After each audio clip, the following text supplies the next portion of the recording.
Bismillahirrahmanirrahim.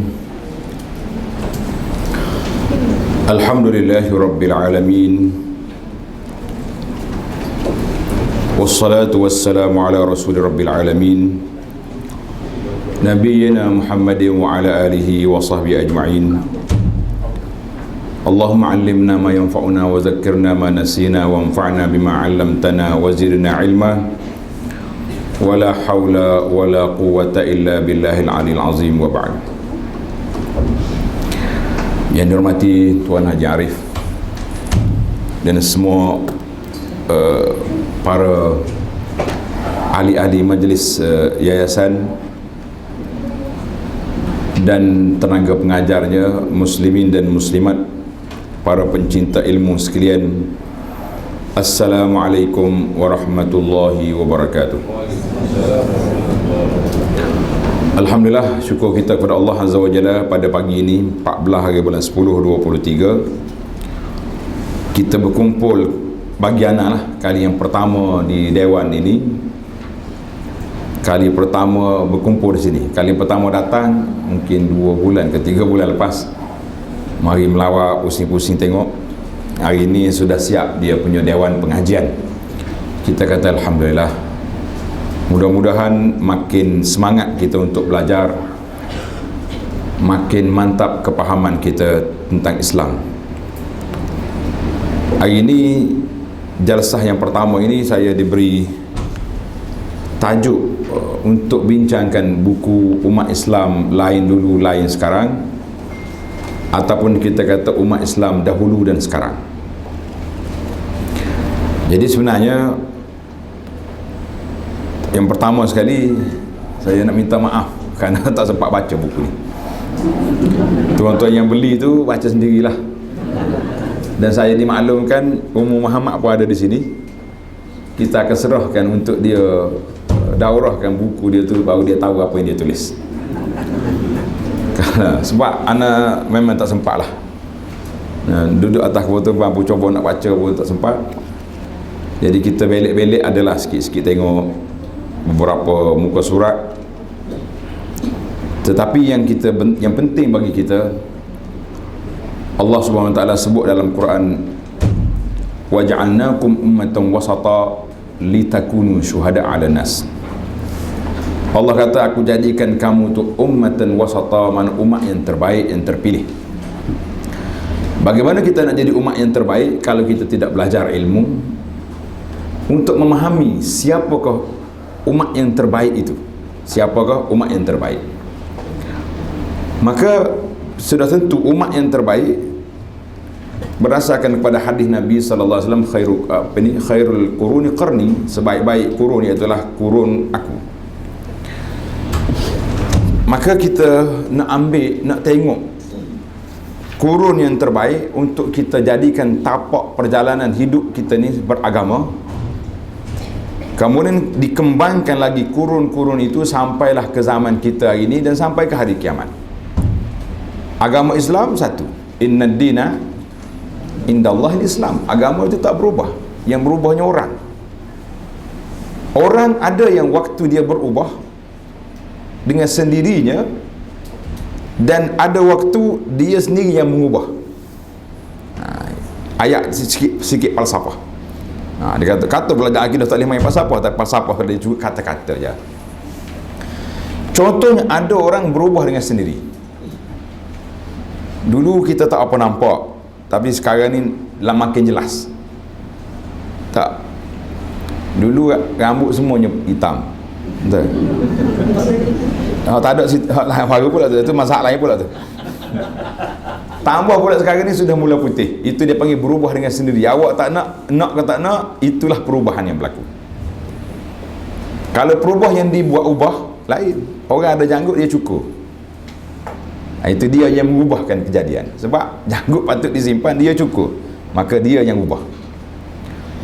Sama juga agama. Allah Ta'ala turun, sumber perundangan kita Al-Quran, sumber perundangan kita sunnah Nabi SAW, itu tidak berubah. Tapi yang mengubahnya siapa? Penafsir kepada Quran itu sendiri. Ada tafsir yang mesti diubah, dan ada tafsir yang mengubah perjalanan tafsir itunya disilap. Contohnya kita kata orang zaman dulu, zaman Ibnu Katsir, dia tafsir Quran zaman dia. Dia cerita apa yang berlaku pada zaman dia. Kalau kita baca, dia tak ada lah zaman kita. Tapi orang zaman kita ni, ustaz tafsir selepas pasca Covid ni, lain pula dia punya bahasa-bahasa. Ada SOP, ada apa-apa lagi yang tidak disebut sebelum daripada ini. Maka itu data perubahan yang terpaksa diubah. Jadi kita kata perubahan tu ada yang positif, ada yang negatif. Maka dalam perjalanan agama, apa yang boleh diubah, apa yang berubah dan apa yang tidak berubah. Jadi kita tengok sepatah dua dalam buku ni setakat mana yang sempat, biiznillahi azza wa jalla. Kita mula dengan muka surat 4. Muka surat yang pertama, pengajian subjek akidah. Dan sama ke muka surat? Muka surat 4 tu, prakata. Ya, sama. Siapa dia kata, saya pun tak tahu. Sebab dia kata prakata. Yang katanya Allah, Muhammad sendiri kata. Tak apa. Kadang-kadang penerbit yang kata, kita tak kata. Jadi pengajian akidah, durusul akidah terbagi kepada dua aspek.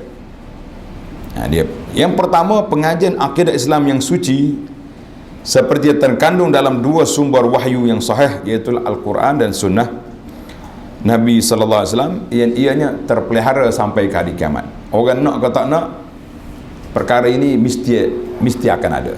Allah Ta'ala akan jaga Quran. Inna nahnu nazzalna zikra wa inna lahu lahafizun. Allah kata, aku turunkan Quran, aku yang jaga Quran. Jadi kalau ada orang cabar Quran, dia akan tercabar. Banyak kali saya ulang kalimah ini. Siapa yang mencabar Quran, dia tercabar. Maknanya kalau orang putih, orang kafir, orang putih maksud saya orang kafir. Orang putih bukan semuanya kafir. Yang kafir tu, kalau mereka cabar Quran, maksud dia cuba nak attack Quran, nak kaji, nak mencari kelemahan. Apa akan jadi? Dia akan masuk Islam biiznillahi azza wa jalla. Kita sudah banyak senarai-senarai. Coba tuan-tuan tengok buku-buku yang ditulis oleh penulis-penulis tentang orang-orang yang bukan Islam masuk Islam. Ada buku ditulis Kaifa Aslamu, bahasa Arab. Bagaimana mereka ni masuk Islam? Menarik. Bila kita kaji tengok, oh rupanya mereka ni ada yang nak attack Quran, nak attack Islam, tapi dia masuk Islam. Ataupun kalau orang ni tak ada rezeki dia, Allah Ta'ala tutup hati dia, tak terbuka, mungkin dia makin jahat. Dia kata kepada Islam apa yang Islam tak kata. Nah, ini yang jadi masalah kita hari ini, fitnah.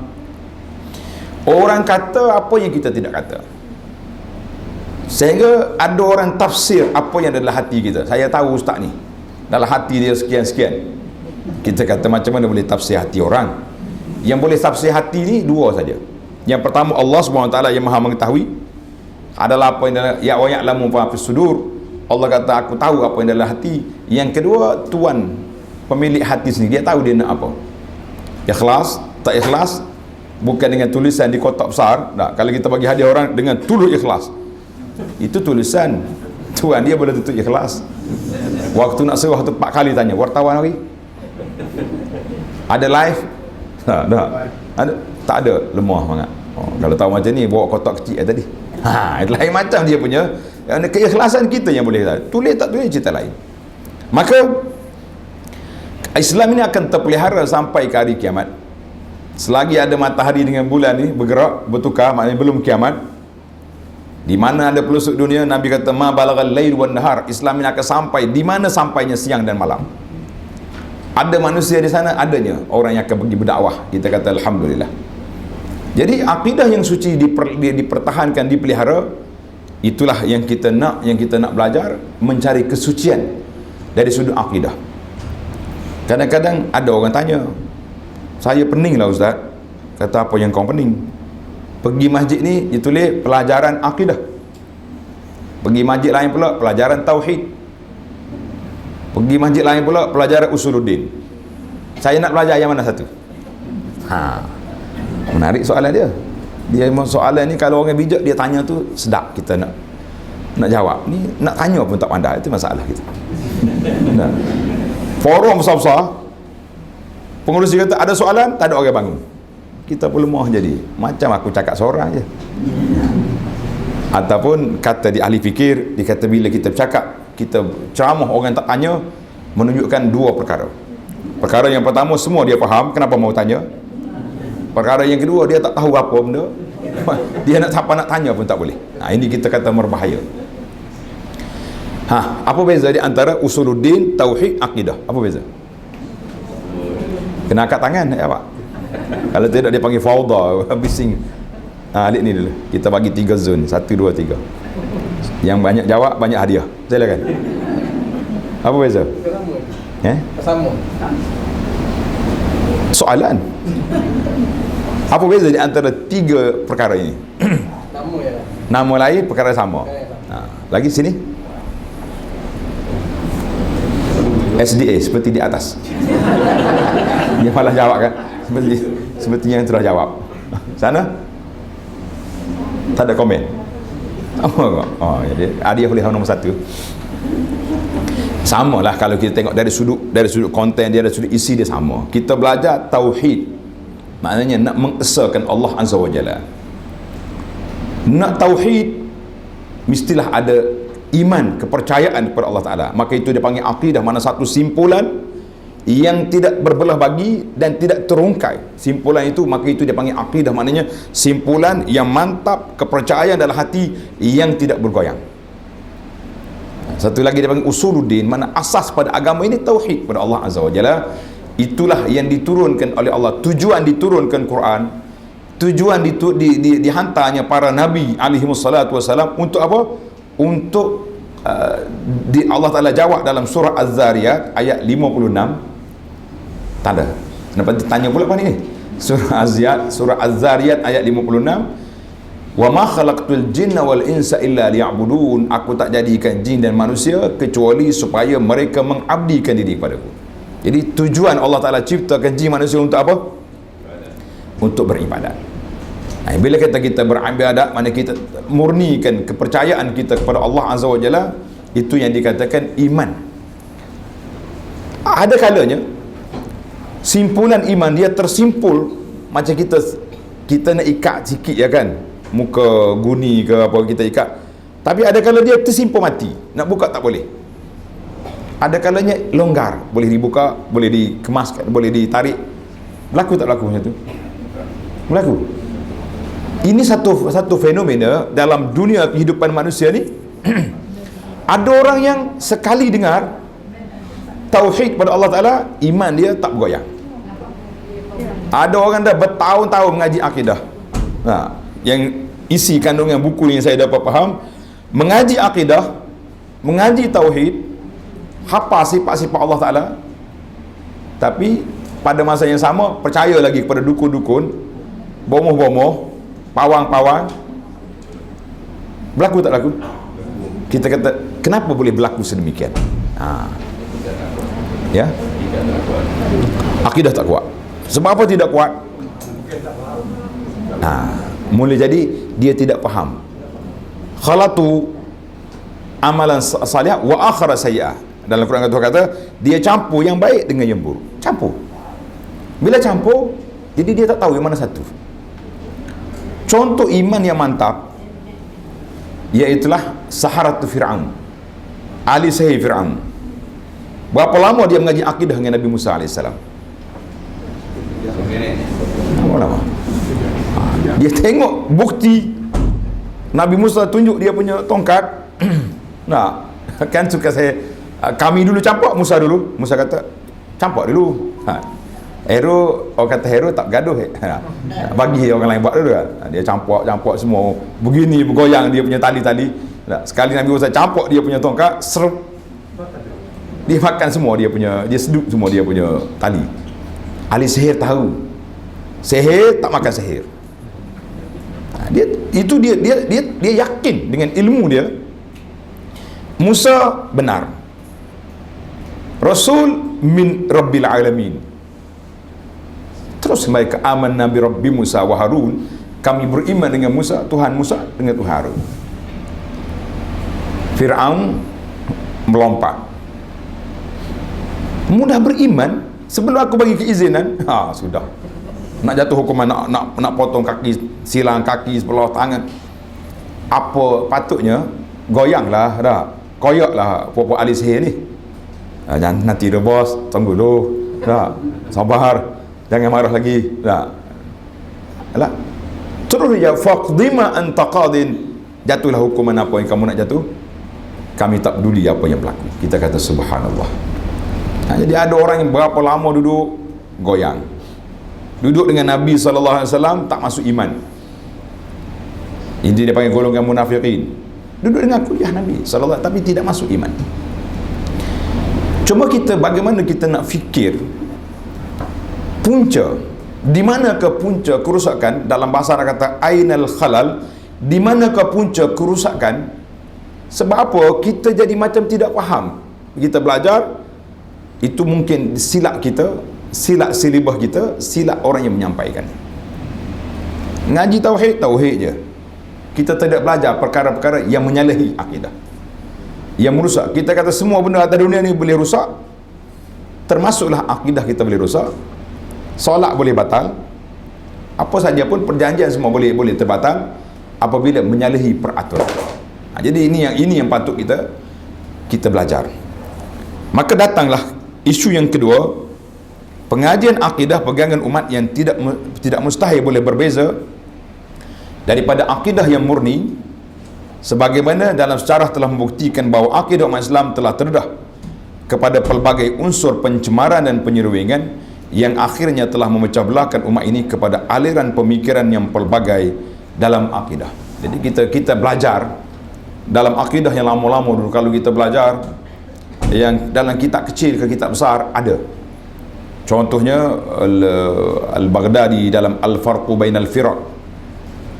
Semua tu cuba nak cari, nak merealisasikan hadis yang ada dalam buku ni tentang perpecahan ummah. Berapa puluh puak ada. Ada kata 73 puak. Jadi ulama ni cari, korek, senaraikan, nak suruh keluar 73. Masing-masing buat. Al-Milal wal Nihal Al-Siyadistani contohnya, Al-Baghdadi dalam Al-Farqu Bainal Firaq, dan macam ulama semasa masih lagi menulis. Maka kita kedengarlah suara-suara, ini Mu'tazilah, ini Jahmiyah, ini dia panggil Qadariyah, Murji'ah. Semua tu dia panggil tokoh-tokoh zaman dulu. Kalau mari zaman kita ini, sebut Qadariyah, sebut Murji'ah, sebut Mu'tazilah, anak-anak kita tak kenal lah, tak jumpa lah. Dia kena cari nama-nama baru, jenama aja baru, benda sama. Maka keluarlah nama-nama liberal, golongan sekular, golongan apa-apa lagi yang merusak-rusak. Saya terkejut seorang pelajar kita, nama Ustaz Ikram, yang duduk sekarang ni duduk di Perlis Wisdom Center. Pernah pergi tengok pusat ni? Kalau tak pergi lagi, saya sure akan pergi, ataupun tengok di Facebook dia. Dia tulis sebuah buku, dia kata di Malaysia saja, di Malaysia, kita tak cakap dunia lagi, di Malaysia saja sudah ada 60 agama, bukan pemikiran, din, agama ada 60 di Malaysia. Tuan-tuan masuk dalam web dia tu, Wisdom Center tadi, boleh beli buku tu, 60 agama. Kalau nak kaji lah, kalau tidak nak kaji tak usah belilah. Baik kita belajar bab rukuk iman, mantapkan akidah, itu untuk pengkaji-pengkaji yang nak kaji. Jadi manusia ni ada dua, satu yang orang nak mengaji, tak usah mengaji benda tu, kita mengaji perkara lain yang lebih mustahak untuk akidah kita. Maka kita akan kenal, tetapi yang paling bahaya, dia panggil keracunan yang diresapi masuk ke dalam pahaman umat Islam ni melalui golongan batiniah moden, yang kita sebut dengan nama aura-aura sekarang ni, macam-macam benda yang ama ni. Percaya ke tilik tangan, percaya ke tarikh lahir sekian-sekian, percaya belaka. Berapa lagi aura ni, meditasi, semua ada, macam-macam ada. Itu semua termasuk dalam perkara-perkara yang mencalarkan akidah umat. Kalau tidak ditangani, tidak diperkenalkan kepada masyarakat bahawa ini juga termasuk dalam resapan baru, dia panggil akidah batiniah, yang berbahaya dalam umat Islam. Itu yang penting bagi kita sekarang, kita belajar. Saya ni, ini kita wacana ulah buku ini, dia nak belajar akidah tu kena cari ustaz-ustaz yang pakar dalam bagi akidah lah. Kalau tidak kita tak akan jumpa. Tengok ni, dalam riwayat hadis yang sahih telah mengkhabarkan akan fenomena perpecahan umat ini kepada banyak golongan, dan mengkhabarkan juga golongan yang selamat. Nabi SAW mengatakan, iaitulah al-jamaah, apa yang disebut dengan nama Ahlus Sunnah wal Jamaah. Kita sebagai umat Islam, tak kira Arab ke, Malaysia ke, orang putih ke, mesti duduk atas As-Sunnah wal Jamaah. Kalau tidak, memang kita akan terkeluar daripada landasan yang ditinggal oleh baginda Nabi sallallahu alaihi wasallam.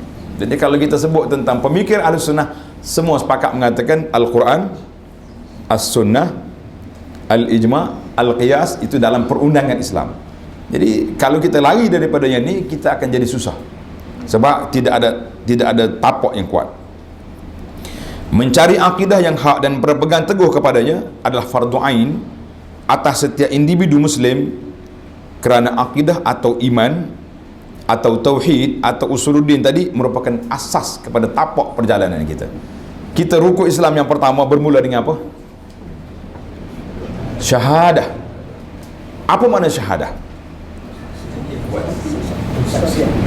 Menyaksikan bahawa sesungguhnya aku bersaksi. Maknanya bukan kata-kata gitu tak. Dengan rukun dia, kata dengan lidah, tasdik dengan hati, beramal dengan anggota. Jadi dia ada SOP dia sendiri. Maknanya kita bukan kata kalau kata kita beriman sesat. La, ada syarat-syarat dia, ada rukun dia. Jadi kita kena sedar bahawa ilmu pelajaran akidah ni ilmu fardu ain. Apa dia maksud ilmu fardu ain? Rasa nak tanya hak belakang pula, yang belah sebelah belakang tu, apa dia maksud ilmu fardu ain? Petang-petang kan sibuk ibu-ibu pergi ambil anak kat sekolah, ada kelas apa? Kelas kapal, kelas fardu ain. Jadi ada ke ilmu fardu ain, ilmu budak-budak? Ilmu apa? Ilmu kanak-kanak? Tak. Setengah kan jawab itu. Kita tanya di kampung-kampung, pakcik, ilmu fardu ain ilmu apa? Ilmu budak-budak. Kenapa jawab gitu? Dia kata, saya petang-petang sibuk nak pergi ambil budak kelas fardu ain. Jadi kalau kita buat di masjid grand program, perdana program kuliah fardu ain, agak-agaknya budak yang penuh, orang tua tak mari. Sebab dia sudah salah faham. Itu bahaya dia punya kaedah. Maka kita kata ilmu fardu ain, tulis itu. Ilmu fardu ain kena dhabit. Orang bahasa ngaji di pondok dia panggil dhabit. Dhabit tu kena tulis. Setiap orang yang mari bawa buku, dia kena ada pensel. Boleh. Jangan bawa pen. Kalau salah, kotor habis buku. Kalau pensel boleh tulis. Anda tengok hari ni guru-guru kita kami, syekh-syekh besar, masih lagi menulis dengan pensel. Dia tahu kan? Saya pakai pensel. Tak tulis dengan pen. Sebab dia kata, kenapa tulis dengan pen? Kata kalau salah saya boleh padam, boleh betul balik. Itu dia punya kaedah. Syekh besar. Kalau kita pergi rumah dia, dia ada yang tempat korek tu kan? Pensel tu, satu pensel ni. Dia nak mulah tu pensel. Dia tulis. Kata Syekh tulis lagu ni dia. Dia kata Hazar. Ini dia kata adab penuntut ilmu. Kita tidak yakin kadang-kadang kita tulis ilmu kita silap, kita boleh betul. Kalau tidak rusak kita punya kitab. Sekarang ni ada liquid paper. Pada zaman tu tak ada liquid. Maka ilmu fardu ain, tulis itu, iaitulah ilmu yang wajib atas setiap individu muslim mengetahui, meyakini, mengimaninya. Baru dia betul. Macam orang mari tanya sekarang, awak beriman kepada Allah? Sudah pasti. Mana bukti ada Allah? Kalau orang tanya spontan, orang non-muslim mari tanya kita, mana bukti ada Allah? Agak-agak boleh jawab tak? Jawab.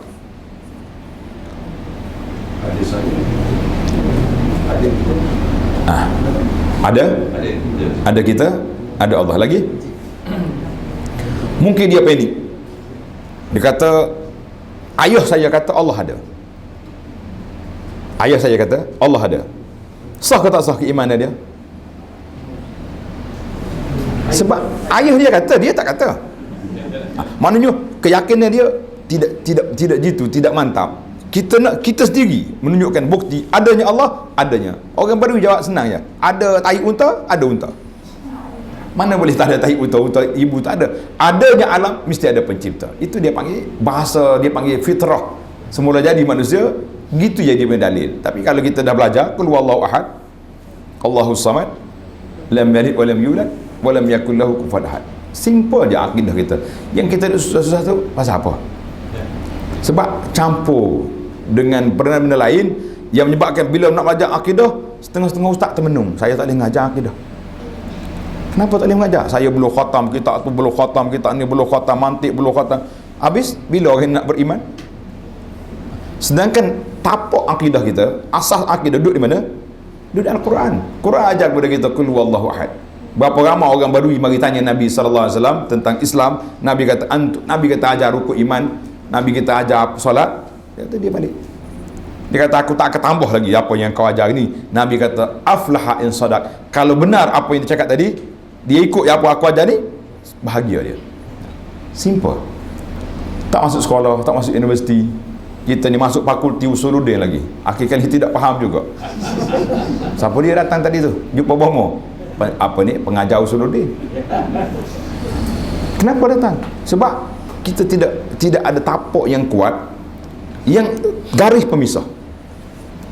Sehari dua ni, untuk maklumat kita semua, di antara serangan yang kuat dihala dituju kepada sebahagian pendakwah, iaitulah dikatakan mentakfirkan orang. Ustaz ni akan disekat, akan dihalang sebab mengkafirkan orang. Saya kata ini satu tuduhan yang berat. Tuduhan mengkafir adalah satu tuduhan yang berat. Sebab jelas dalam hadis Nabi sallallahu alaihi wasallam, Nabi mengatakan man kafara musliman. Siapa dia mengkafirkan orang Islam, dia tu kafir. Siapa dia panggil pada orang Islam ya fasik, orang jahat, dia tu jahat. Siapa dia kata qad halakan nas, manusia tu dah binasa, dia yang membinasakan. Umat Muhammad ni masih dalam kebaikan.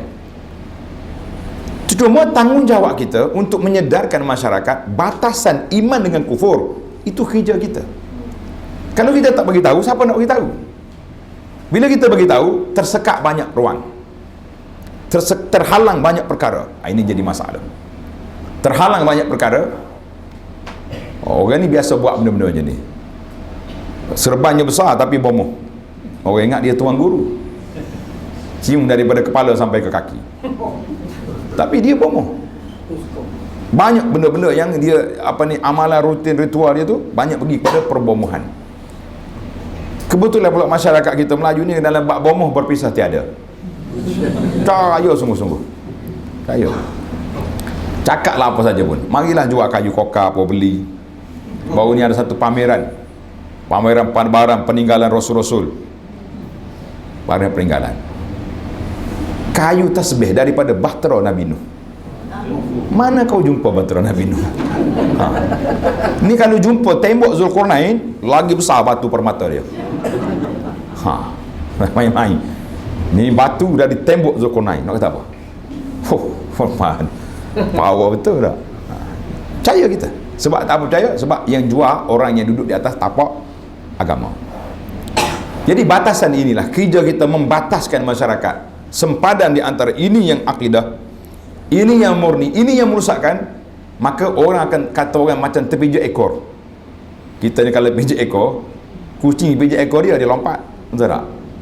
Di antara benda yang bahaya disebut oleh ahli kesihatan veterinary ni, jangan bagi kucing gigit.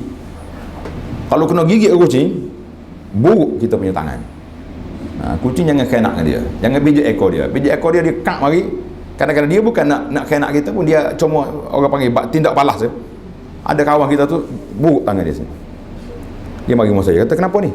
Dia kata habis ubat, habis hospital, habis pakar. Kata punca, kucing gigit. Sebab dia tersalah angkat kucing macam mana, kucing tu macam nak jatuh, dia tu jadi buruk. Tak sia-sia, tak sembuh. Kita kata ini masalah tindak balas. Jadi kita sekarang ni kena berusaha menyedarkan masyarakat.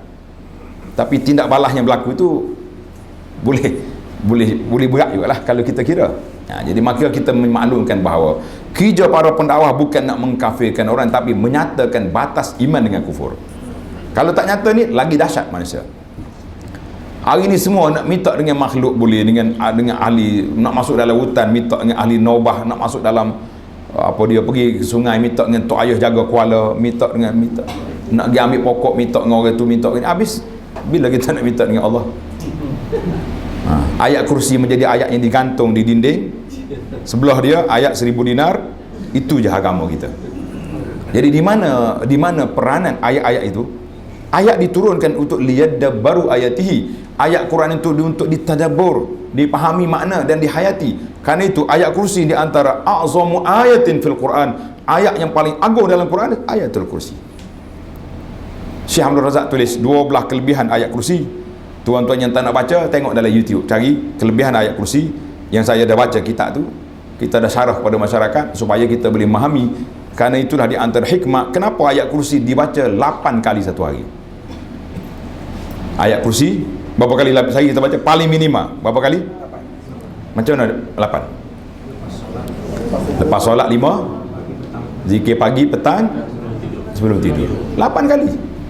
Tapi oleh kerana kita tarah bomoh, Allahu la ilaha illa huwal hayyul qayyum, sambil-sambil nak mengantuk, tidur. Satu kalimah pun yang kita tidak menjiwai apa yang terkandung dalam ayatul kursi. Dengan sebab itulah kita tidak masuk dalam, tak meresap dalam hati kita. Tidurlah kita dengan ayat kursi, tapi kita tidak memahami ayatul al-kursi. Panjang itu. Maka itu dipanggil kewajipan fardu ain, artinya setiap orang mesti memahami, mesti menjiwai apa yang dia yakin. Itu fardu ain, mana setiap orang, tak boleh wakil orang. Kalau kata ayah kata, tak boleh. Kita kena kata kita yakin. Baiklah. Akidah bersifat individu, ini betul. Kan orang buat nyanyi sekarang ni, iman tidak diwarisi. Betul tu. Iman tidak diwarisi. Anak ustaz ke, anak pak guru ke. Buat lagu ni banyak dituju pada orang. Dia kata di antara orang yang banyak dapat lagu ni Abu Anas nama dia. Dia kata balah dengan ayah dia. Kita kata dia buat tular dalam grup. Dia kata saya ni berkelahi dengan ayah dia, dengan ayah kita bila balik mengaji. Saya kata kalau nak tipu pun biarlah, nampak sikit. Saya pergi belajar, ayah saya sudah meninggal rahimahullah ta'ala. Macam mana saya kelahi dengan ayah kita? Semalam lagi dahsyat, Wikipedia pun, Wikipedia jahat mari mana tak tahu. Dia tulis umur saya sudah dekat 70 tahun, mati pada tahun 73. Ada orang percaya baca Wikipedia? Kata gila punya masyarakat. Tak tahu apa. Sebab itulah inilah punca kerusakan kita terima tanpa kaji. Logik kau dia ni umur 70 tahun, tengok nampak muda lah. Kita rasa baru 40 lebih sikit baru dah. Dia mari 70. Naknya kata 70 tak apa lagi. Tak apalah, kita terima lah, muka ubah macam tu. Mati dah tahun 73. Tapi yang dia bercakap ni hantu ke apa benda? Jadi kita boleh terima benda macam tu. Tak, masyarakat boleh terima. Dalilnya dia terima tu, dia forward dengan kawan pula tu. Kalau dia tak boleh terima, dia reject je. Itu dia panggil cerita banyak mengaruh. Maksudnya iman, akidah adalah kepercayaan individu. Mungkin kita ada 10 orang kawan, tak sama kita keyakinan. Ada orang betul-betul berani, yakin. Ada orang on off kata orang. Baru ni ada seorang satu tempat kita, orang kata di sini ada macam ada hantu lah, ada mengosek, ada apa dia ni, apa dia orang panggil sini, keras. Jadi ustaz pun takut nak pergi situ. Ada seorang pakcik ni kerja dia driver. Dia kata betul ke keras? Aku nak test. Malam tu dia bawa bantal, dia pergi tidur atas keranda tempat orang mandi mayat. Sampai subuh dia bangun. Orang tanya berapa kali kena usik malam? Tak tahu, aku tidur sedar-sedar orang azan subuh dah. Tak ada kerah apa pun. Kerah kayu tu adalah sebab tak buat tilam. Malam esok aku nak test lagi, dia tu nak cabar. Kita kata orang lain nak pergi tempat tu pun takut, dia pergi tidur situ seorang, nak kata apa. Itu dia panggil, sebab itu dia kata kepercayaan kita ni individu. Kita tak boleh nak paksa orang, kita tak boleh nak ukur orang ni kuat iman ke tak kuat iman, kita tak tahu. Ada orang kuat, ada orang yang lemah. Kita kata nasallallahu al-afwa wal afiyah. Maka sesiapa ia beradalah hati masing-masing, dan tiada siapa yang boleh menumpang akidah orang lain, walaupun orang yang sangat dikasihi seperti ibu bapa, anak, suami, isteri, tak boleh tumpang. Manakala suami kita baik, kita pun jangan kata tak apa, aku tak banyak zikir pun cik abang kita baik. soleh. Nah, suami macam tu juga, aku tak kuat ngaji, tapi hajah kita, isteri kita tu hari-hari duduk baca Quran. Nah, bukan sekadar baca Quran saja, dia khatam dengan geruk dia setiap hari. Khatam dengan khatam geruk. Khatam geruk ni dia bagi 2-3 muka seorang, dia baca beratus orang kan dalam geruk. Dan ni geruk WhatsApp ni boleh 1000 orang lebih. Dia bagi dalam tu 2 ayat seorang, petang kan declare don belaka don. Apa ni dia punya enemy kan, kita istighfar khatam hari ni. Ini pun cerita baguslah baca Quran, tapi jangan istighfar khatam baru 3 ayat dah khatam, 3 muka dah khatam, macam mana? Maka umat Islam di negara kita, masyarakat Melayu tidak terkecuali daripada tuntutan menilai pengajian, pegangan apa yang kita pegang ini, akidah kita, dalam mengembalikannya kepada landasan yang baik. Jadi kita cubalah. Ini kita lebih kepada ketaksuban kepada orang. Jadi kita kata asal orang ni kata betul belaka, sukarlah begitu. Kalau kita bantah, kita tidak beradab dengan ulama. Baca pula hadis al ulama warasatul anbiya. Banyak. Ana dalam kajian yang kita buat, saya ni suka baca kitab-kitab klasik, kitab-kitab lama.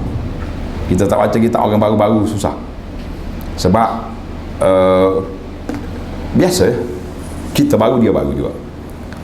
Kita baca kitab lama, kita boleh tengok penulisan tahun 200 yang lampau, zaman penulisan kitab-kitab tuan-tuan guru, tuan-tuan kiai, baba-baba di kawasan Nusantara ni, apakah pemikirannya masuk dalam tu.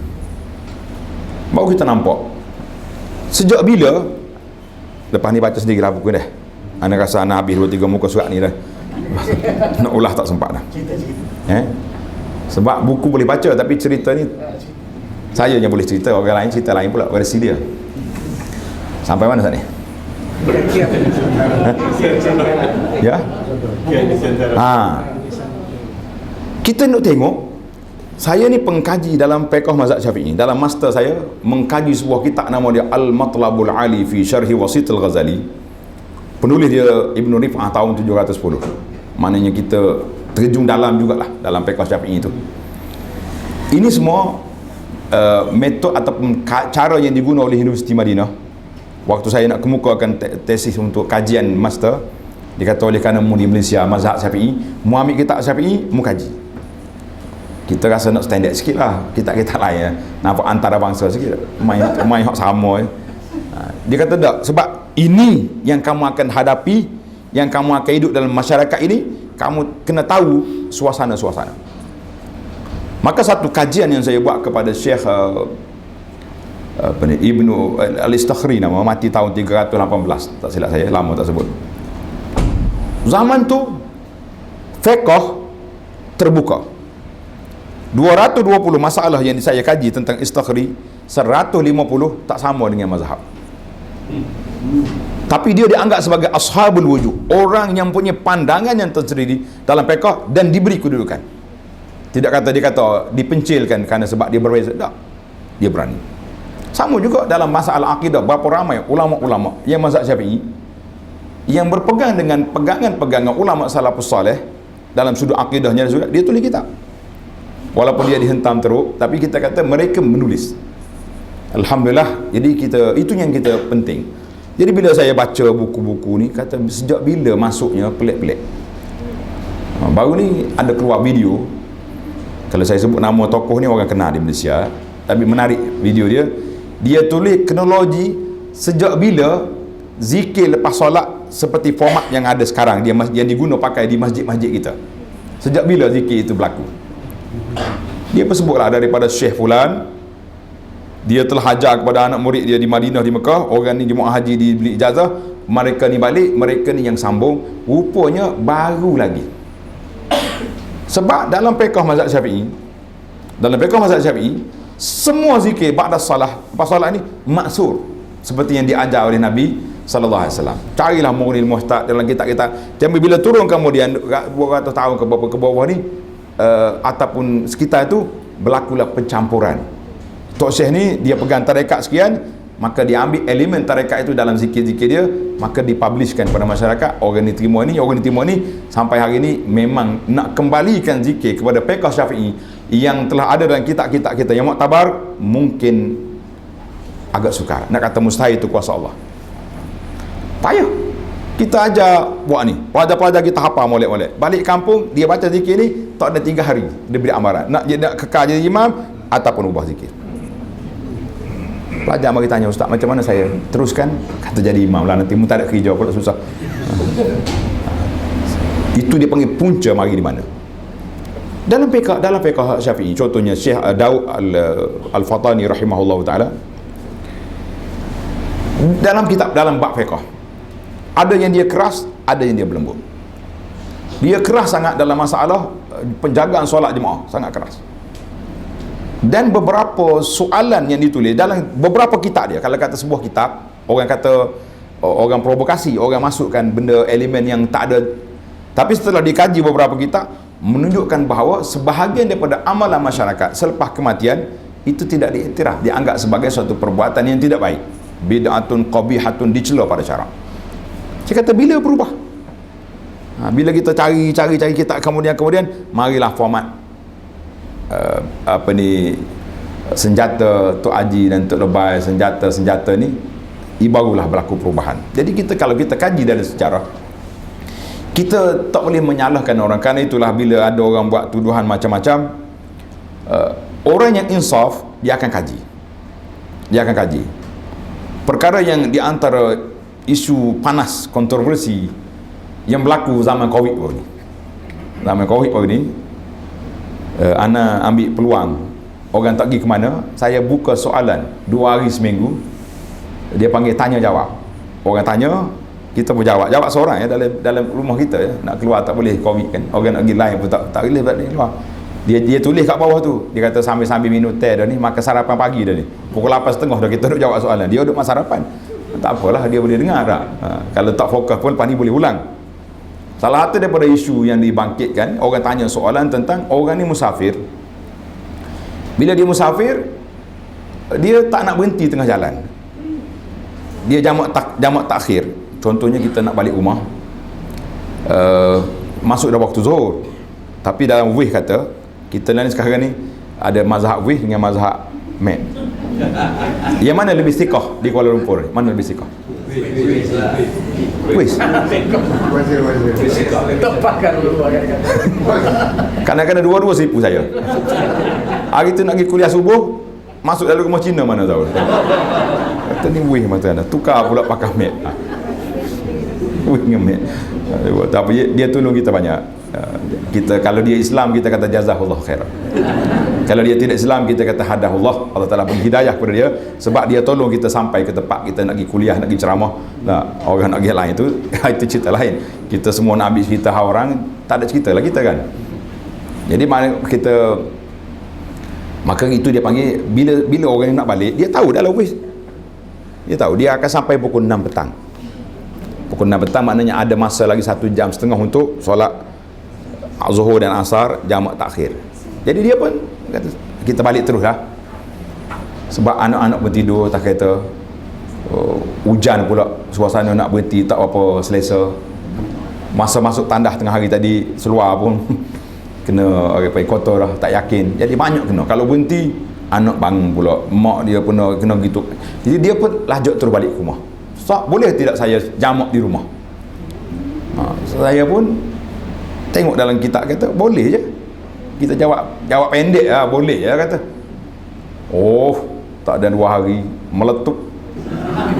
Syekh besar respon, siap ambil video saya, ambil telefon punjuk, ini cakapan ini tidak betul. Sudah. Sudah kata penat lah. Pakat serai kita. Anak-anak murid kita pun serang juga, sebab yang komen kita tu orang besar yang dipercayai. Saya kata sabar, kita ada kitab kat depan.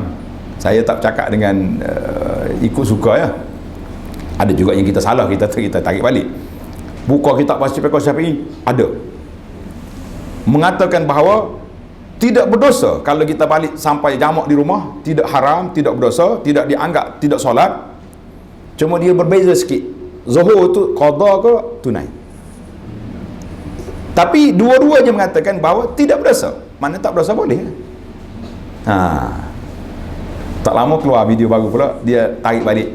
Dia kata Dr. Abu Anas betul, cuma enggak jelas. Itu je dia punya penjelasan. Kita kata jadi kita alhamdulillah, Ana suka sangat bila kita nak kemuka pada masyarakat, kita suka bawa pandangan-pandangan ulama. Ada kalanya pandangan ini banyak membantu kita dalam menyelesaikan masalah. Lebih-lebih lagi di zaman kita hari ini, zaman yang langit terbuka. Kerana itu Ana suka rujuk kepada kitab Mestika Hadis. Tuan-tuan kenal kitab Mestika Hadis? Tak pernah tengok lagi. Benar. Siapa dia yang tanda tangan prakata kepada Mestika Hadis? Siapa? YAB, Perdana Menteri Malaysia. Jadi saya anggap kitab ni kitab Malaysia, kitab rasmi negara, sebab yang berhormat Perdana Menteri ikut Perdana Menteri. Perdana Menteri mana yang nak cetak buku tu masa tu? Tun Razak, macam Pentafsir Pimpinan Ar-Rahman, ditandatangani oleh siapa dia? Tun Abdul Rahman, kalau tak silap, Tun Abdul Rahman, sempat ke Tun Abdul Rahman, ataupun selepas pada dia Tun Razak. Yang pentingnya kitab tu ditandatangani. Dalam buku ni panel kata apa? Di antara tanggungjawab kita menyelesaikan masalah umat Islam. Tanggungjawab kita menyelesaikan masalah umat Islam. Jadi penyelesaian kitanya, kalau tak ada dalam fiqh mazhab Syafi'i, kita kena cari juga fiqh mazhab-mazhab lain yang boleh menyelesaikan masalah umat. Saya kata saya suka dengan kitab. Bila mari isu akidah, dalam bab yang ketujuh, jilid yang pertama, saya hafal sebab saya nak guna kitab bahasa Malaysia, kitab Malaysia. Kalau guna kitab Arab, mari mana kita cetak di KSA reject lalu. Baca kitab ni, tak etirah. Ni kitab Malaysia. Dia sebut senarai perkara-perkara yang merusakkan akidah. Percaya kepada keramat, percaya kepada benda-benda gaib, percaya kepada tunggu-tunggu kayu ni. Kita kata itulah patut dikemukakan pada masyarakat, bahawa Islam kita ni rusak kita, punah kita, bukan sebab orang kata kita tu, tapi sebab perbuatan kita sendiri. Dengan keredaan kita pergi buat, maka rusak kita punya perjalanan. Jadi kalau kata umat dulu, umat sekarang, umat dulu pun ada yang rusak, umat sekarang ada yang rusak. Sebab tu ada setengah riwayat. Riwayat ni ada ulama hadis bincang. Ada kata dhaif, kita bagi tahu. Dia kata ummati kal ghais. Umat aku ni ada kalanya seperti hujan. Hujan ni kita tak tahu yang mana benar nampak, yang turun dulu ke, yang menumbuhkan tumbuhan, atau yang terakhir. Manakala kita nak kata tak ada kebaikan bagi umat Muhammad di akhir zaman ini, maknanya kita telah menutup pintu rahmat Allah Subhanahu Wa Taala. Tapi tidak dinafikan umat yang terbaik mestilah umat salaf di zaman Nabi sallallahu alaihi wasallam sebagaimana hadis. Dan kita kena ikut ajaran-ajaran yang dibawa oleh para ulama salafus soleh. Itu memang tanggungjawab yang kita kena buat. Tapi ulama kemudian masih lagi ada sumbangan, masih lagi ada jasa. Berapa banyak kita hari ini pemurnian dari sudut pemikiran, dari sudut akidah, dari sudut tasaddi, orang panggil bertembung dengan golongan-golongan yang Mu'tazilah moden ni, ataupun golongan Batiniyah moden. Ramai ustaz-ustaz kita, pendakwah-pendakwah kita yang masih bekerja, masih bertindak. Kadang-kadang yang kenyataan yang dia buat, kita pun bimbang, takut disaman. Sekarang ni orang tak, kalau zaman dulu, zaman tahun 60-an dulu, dia panggil kapok, terkena kapok bungkus ni, kapok kecil ni, tak kena sikit, tak kepala. Lah ni tak ada kapok, surat engko belakang tu, surat, dia panggil surat jabat lawyer lah. Jawab dalam masa seminggu, ataupun jumpa di mahkamah. Letih kita. Mahkamah ni kalau seminggu bercara, sesah, tak ada masalah kita marilah duduk. Kalau lupa seminggu dah jawab, sudah balik. Ni 3-4 tahun barulah selesai masalah. Hak 3 tahun lepas kita pun lupa dah kes apa. Dia panggil saksi pun mikir mula, kena makan ubat, kena makan kesemih balik dah. Mikir tak tahu tajuk apa saya jadi saksi ni. Dia pun tak ingat dah, terlalu lama. Tak tahu undang-undang orang putih ni pelik macam ni. Jadi kita tak mau. Sekarang ni jadi satu fenomena dah. Apa sikit saman, letih kita. Jadi tuan-tuan tak usah menyaman-menyaman lah tak. Kalau ada hujah, jawabnya hujah. Dia ada TikTok, kita ada TikTok, lawan je kat TikTok. Kita tengok siapa lebih banyak, siapa lebih kuat dari sudut TikToknya. Tapi main dengan surat saman penat.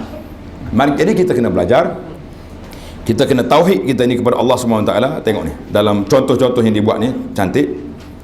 Anda sempatlah baca mukaddimah ni, alhamdulillah. Ni muka surat 7 tu. Sebelum 7 lagi ni, muka surat 6. Islam telah bertapak dan diwariskan turun-temurun di daerah Nusantara lebih 10 abad. Sepanjang jangka masa itu hingga kini, Islam sentiasa berada dalam keadaan harmoni dan bertoleransi terhadap kepercayaan asli penduduk tempatan yang merupakan puak-puak sinkretisme, apa ni benda? Kepercayaan Hindu ke apa? Kepercayaan pada kewujudan kuasa semula jadi. Nenek moyang. Percaya belaka. Dia percaya. Tak percaya kau tunggu kayu, percaya kau tu. Ingat ke kita yang percaya? Orang-orang yang agama lain, dia percaya ke tidak ada kuasa besar? Percaya. Saya sendiri dibawa pergi ke Pulau Besau. Pulau Besau. Tahu negeri mana dah? Pulau Besau ni. Naik bot kita pergi sana. Sampai-sampai tengok ramai orang Hindu dia dekat kubur Sultan apa nama yang Pulau Besau tu kan. Kita pun tanya dia, you mari buat apa sini? Saya nak interview dia, tanya, you mari buat apa sini? Dia kata this man power, dia tu. Dia tunjuk ke kubur tu, power dia tu, grand power apa dia punya istilah. Kata percaya juga orang bukan Islam. Jadi kita pun percaya juga, pakat gini gosok kat kubur tu. Jadi kepercayaan tu yang payah kita nak pisah hari ni, sebab memang pengaruh-pengaruh agama lain susah bercampurnya dalam Islam ini, sebab apabila masuknya orang-orang yang bukan Islam, contohnya orang Parsi, setelah dibuka negara Parsi di zaman Sayyidina Umar kan, Salman apa ni, Kisra Anusyarwan jatuh zaman Sayyidina Umar. Orang bawa mai gelang dia untuk dipakai ke Surakah, ingat cerita kan? Jadi orang Parsi dia ada budaya dia, orang Arab budaya dia. Jadi itu yang jadi pelik-pelik masuk bobok ni, nak berzikir mula dengan melompat, dengan menari, dengan bergendang. Hari ni masalah gendang dah masuk dah dalam masjid-masjid kita. Tak ada siapa engkar. Kalau engkar, orang ni pula akan dituduh bukan ahli sunnah. Jadi susah. Jadi sebab itulah saya kata, orang yang jadi penguasa agama di zaman kita hari ini sangat berat tanggungjawab dia kepada Allah Azza wa Jalla. Sebab itu dia panggil maqasid. Tujuan penjagaan agama ni nak jaga agama daripada dimasukkan ke dalam agama ajaran-ajaran yang asing daripada agama. Kerana itulah Nabi sekat awal-awal lagi, man ahdasa fi amrina ma la fi. Siapa dia masuk dalam agama aku perkara yang tidak ada dalam agama, fahuwa raddun, tidak diterima. Jadi itu dia panggil kawalan, akta kawalan. Nabi kita buat akta kawalan nak mengawal daripada dimasuk perkara-perkara yang tidak baik. Dulu anda tak ingat berapa tahun, kalau tengok dalam tazkirah kita yang banyak tahun dulu sebelum perubahan, ada jemaah kita nakal, dia tengok saya mengajar kitab, dia kata siri yang pertama hitam molek, siri terakhir itu cerah dekat kepala. Ayo, maknanya banyak tahun nak boleh kata kita siapa daripada muda kau siapa kau uban. Jemaah kita ni peka dia benda-benda kita. Nah, dia tengok. Jadi kita tengok siri-siri apa ni perbincangan kita itu susah. Allahu akbar. Macam mana kita nak suruh masyarakat boleh faham? Payah ke tak payah? Jadi kita kena tak. Dulu tak ada istilah yang pelik. Yang di negara jiran ada haul. Fenomena tu saya sebut masa tu mula-mula, kata fenomena ni kalau tidak disekat awal akan jadi satu perkara resmi. Memang resmi sungguh dah. Haul dia buat di mana? Biasanya dibuat di kubur-kubur. Haul. Pergi joget di kubur pun ada. Pergi bergendang atas kubur. Tok Syekh yang mati tu, zaman dia hidup dulu haram alat muzik. Bagi dia, pandangan dia haram muzik. Kita hari ni tak apa nak haram dah. Sebab semua video-video yang dia buat ni, termasuk video ustaz pun kena bermuzik juga. Kalau ada video saja ada muzik, itu bukan daripada saya. Orang yang letak muzik itulah dia bertanggungjawab depan Allah. Saya tidak izinkan. Semua video kita ada muzik, tidak. Kalau ada iqa' tu dia panggil suara yang gitu, itu tidak dilarang. Kita pun janganlah terlalu rigid sangat dalam dunia ni. Tapi kalau muzik lagu-lagu tu bukan saya punya. Kalau orang masuk dalam video Abu Anas kata bukan saya. Dia orang tu bertanggungjawab. Gimana? Maka peristiwa-peristiwa begini bila kita kena ingat perkara yang pelik-pelik bila masuk dia tak akan hilang. Dia tak akan hilang. Dia macam api dalam sekam. Senyap ya. Mari angin pula berasak balik. Semua. Kalau kita nak tengok dari sudut fakta sejarah.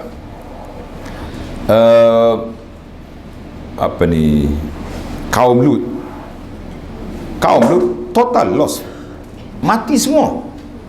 Allah Ta'ala balik bumi, hujan batu, mati semua dah.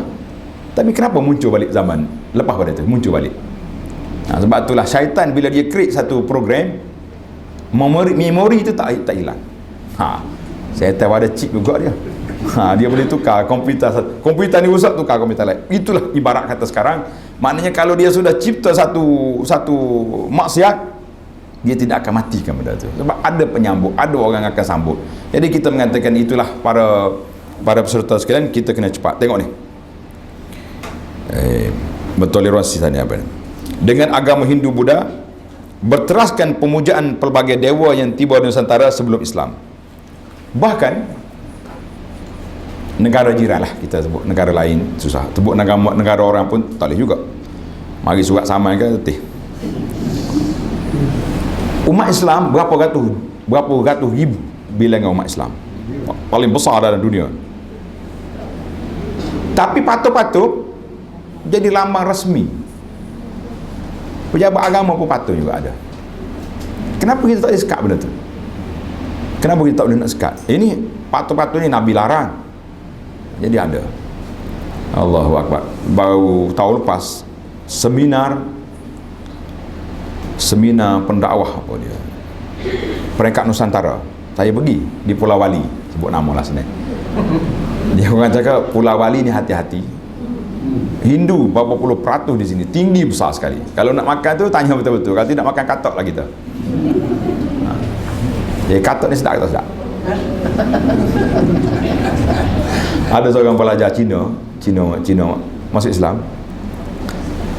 Masa duduk belajar Madinah tu, kita duduk duduk buat majlis pelajar-pelajar ni buatlah, duduk foto ayam, tiba-tiba katak lompat mari. Dia jatuh.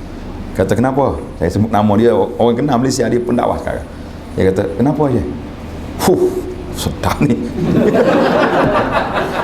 Kata mu ni apalah. Dia pun cerita macam mana cara nak kupah. Saya pengalaman cerita lah tuan-tuan tak ada. Macam mana tu nak. Mana budaya campur. Jadi dia boleh cerita sebab dia pengalaman, dia sudah jadi menu dia. Jadi yang jadi masalah, penguasa Islam beratus ribu bilangan umat Islam, kenapa patung-patung itu tidak dihapuskan? Bukan main susah patung-patung. Kita ni bila buat tugu-tugu, mula-mula tugu kenangan untuk ambil gambar, lepas tu tugu jadi acara, pagi letak bunga, letak tu letak ni. Lama-lama kalau dibiarkan satu generasi lagi, apa akan jadi dengan tugu tu agak? Rosok. Jemaah pertikai. Ada satu kubu Madinah. Ini siapa kubu apa tahu ni? Siapa kasar kita cerita lagi tak? Ada kubu di Madinah tu, kubu Yahudi. Dia panggil kota Ka'b bin Ashraf. Arab Saudi buat pagar sebagai heritage lah, kawasan sejarah. Tidak dibenarkan runtuh, tak benar usik. Jadi kita bawa jemaah, dia kata mendoa lagu ni jaga sangat. Rumah-rumah sahabat Nabi, telaga-telaga ni tutup. Saya kata bang, nak cakap tengok kiri kanan dulu. Dia kata kenapa? Munduk sini 3 hari 3 malam, aku bagi makan. Kau tunggu sini, berapa orang mari gosok kubu Yahudi ni? Mana ada orang mari, dia tak ambil gambar, ada. Tapi kalau aku buka telaga yang dikatakan Nabi pergi ke orang, ini rumah sahabat, apa akan jadi? juru cleaner tak payah buat kerja, pakai tunggu situ ya. Orang datang bagi kain, kain masuk. Ada benda ditutup dengan sebab orang boleh buat benda-benda khurafat, benda-benda kepercayaan karut-karut. Ada benda tak ada kesan kepada akhlak, kepada akidah. Boleh jadi peninggalan sejarah. Kita pun nak tahu juga di mana Yahudi tinggal di Madinah. Sebab Yahudi dominan pada masa kedatangan Nabi di Madinah. Bani Qainuqa, Bani Nazir, Bani Quraizah, semua ada di sana. Ni ada buku yang saya terjemahkan. Tuan-tuan kena ambil baca belakang buku ni, insya-Allah. Nama dia Tahzibus Sirah. Dalam cerita ni dia fakta. 10 tahun Nabi duduk Madinah, dia buat apa? Kemudian apa nama anak-anak Nabi, apa nama isteri dia, apa nama kuda dengan nama donkey dia pada nama sini. Siapa dia tahu nama donkey Nabi? Hak dengar daurah dia jangan jawab. Nama dia? Baca buku baru tahu. Kalau baca dia tak beli pula. Dah. Menarik. Baik. Jadi itu dia panggil ada benda-benda tempat-tempat yang berisiko. Jadi pihak pemerintah mesti hapuskan. Jadi dah dia orang patung-patung apa semua ni, itu dia panggil budaya Hindu yang masih kekal di situ, kita kata cukup berbahaya. Lepas tu saya katalah bila kita buat di sana, Gubernur dia kata kita pilih dia dakwah di pulau ini sebab di sini Hindunya, tak silap saya lah kalau tak silap 80%. Muka sama muka Indonesia belaka. Naik bagi salam jawab. Bila tanya nama baru tahu. Disebut beberapa nama Hindu. Kita tanya nama apa? Disebut. Kalau ada sebut nama ni, memang bukan Islam. Jadi kita pun kena hati-hati lah.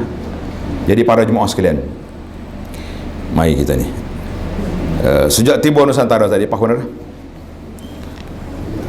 yang tiba Nusantara sebelum Islam, sejak kedatangan Islam, tauhid dan syirik telah saling berkompromi dalam akidah dan amalan masyarakat Nusantara, dan keracunan atau keracuan ini telah diwarisi turun-temurun hingga kini kalau tidak dinyatakan.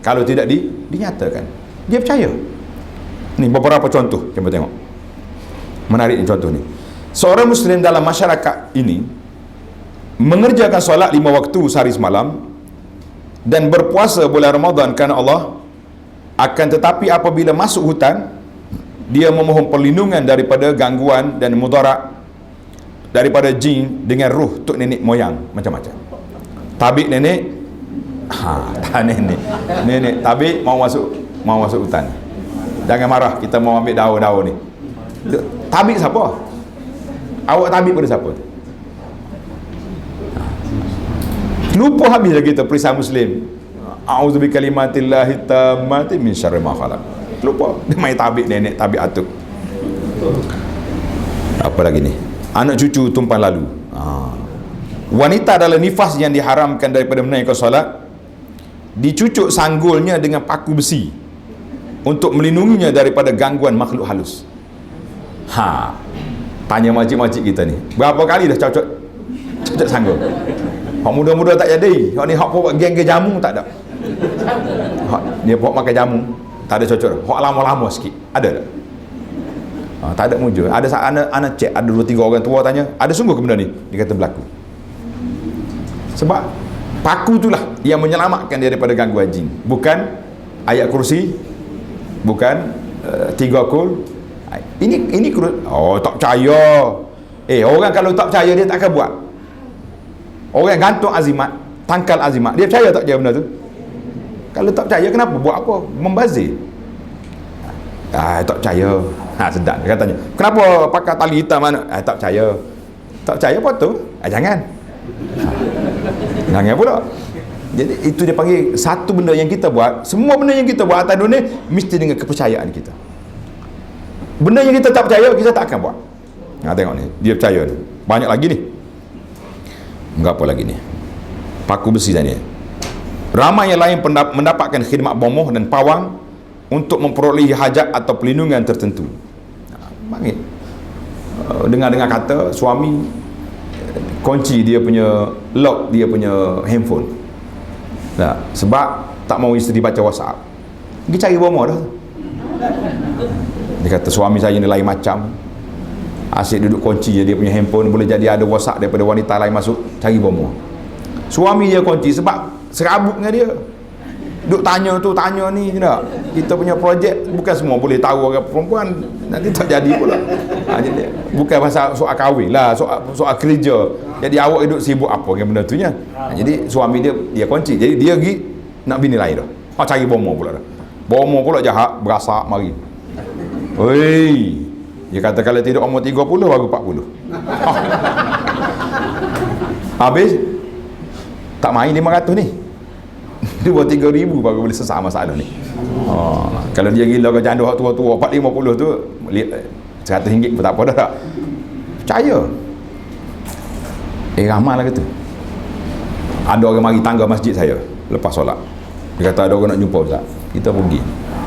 Mari mana? Dia sebut mari sekian-sekian. Kata ada hajat apa? Ingat ke mari nak tanya-tanya hukum apa. Dia kata saya ni hilang barang.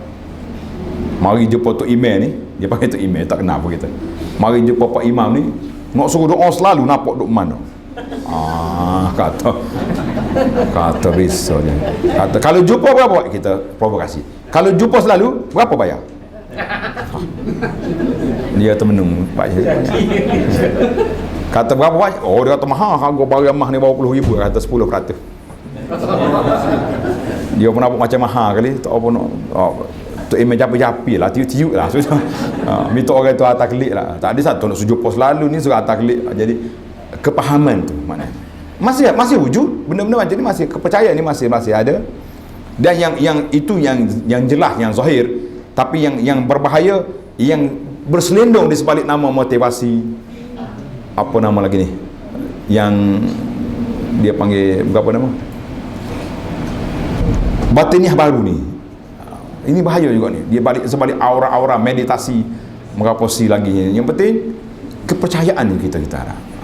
Dia panggil, ada 2-3 orang ustaz kita yang nampak berani berdepan membongkarkan masalah ini. Kita kata ini kepahaman baru yang cukup berbahaya. Tidak termasuk yang masih memakai tangkal di badan, menanam sesuatu di penjuru rumah demi untuk tujuan perlindungan, dan banyak lagi. Tauhid dan syirik yang bersifat saling berlawanan, seolah-olah boleh berhimpun dalam satu jiwa seseorang yang meyakini dirinya Muslim tulen kerana mengerjakan perintah-perintah Allah. Saya solat. Ada 2 hadis yang Nabi kita larang. Hadis yang pertama, Nabi kata man ata'arrafan. Siapa dia pergi tanya bomo, tanya saja. Nak pergi scan je. Tak percaya. Allah Ta'ala tidak terima 40 hari solat. Tergantung solat dia 40 hari. Pergi tanya. Ni ramai masyarakat kita bila kita marah, tanya saja ya. Tak percaya. Kalau tak percaya pergi buat apa? Kalau tak percaya, awak pergi kenapa pergi situ? Percayalah pergi tu. Ada setengah orang ni kalau kita tanya dia saja nak provokasi. Macik gila tak bomo ni. Rasa dia bisa lagi, power dia. Oh gila. Rupanya semua orang kita tahu bomo tu siapa dah dia. Last kali tak jadi juga baru mari cari, minta ustaz lah mari ajak pula. Dia punya kepercayaan ni bukan mudah. Sambil suka pun tanya tu, baik juga tu. Kalau dia percaya, fasaddaqahu bima yaqul, kalau dia percaya dengan apa yang dikata oleh bomo, faqad kafara bima unzila ala Muhammadin. Dia ni kufur dengan Quran yang diturunkan kepada Nabi. Sebab dalam Quran tak boleh percaya benda-benda lain kecuali Allah SWT.